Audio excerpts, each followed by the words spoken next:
নমস্কার বন্ধুরা, welcome to my channel Nayana Dutta daily life blog. এটি বিপরীত সলভাসন বা সুপারম্যান পোজ। পেটের মেদ কমাতে বিপরীত সলভাসন খুব কার্যকরী। তলপেটের মেদ কমাতে সাহায্য করে, তবে খালি পেটে করলে বেশি উপকার পাওয়া যায়। সকালে এই আসন অভ্যাস করলে কাজ হয় তাড়াতাড়ি।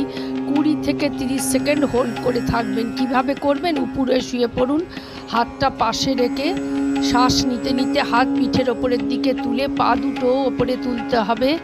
পাটা জোড়া রাখলে বেশি ভালো, মাথাটাও ওপরে তুলতে হবে। এই বিপরীত সলভাসন অভ্যাসে তলপেটের মেদ দ্রুত কমে, পেট কোমর উরুতে জমা অতিরিক্ত মেদ ঝরে যাবে, শরীরের ভারসাম্য বজায় থাকবে।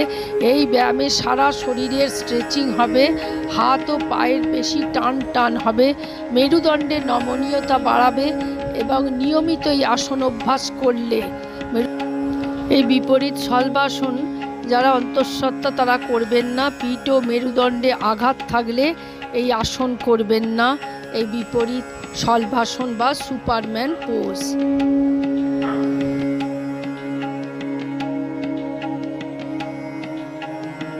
এটি পূর্ব উত্থান আসন।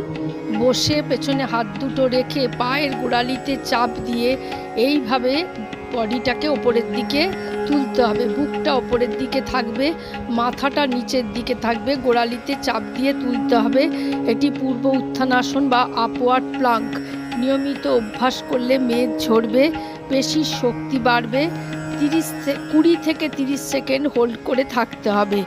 এর উপকারিতা: কবজি, বাহু ও কাঁধের পেশিকে শক্তিশালী করে, মেরুদণ্ডের নমনীয়তা বাড়ায়, শরীরের ভারসাম্য বজায় রাখে, মানসিক চাপ কমাতে সাহায্য করে, মনোযোগও বাড়াতে সাহায্য করে, মেদ কমায়, পেটের যে কোনো সমস্যা দূর করতে সাহায্য করে এবং পিঠের ব্যথা কমাতেও সাহায্য করে।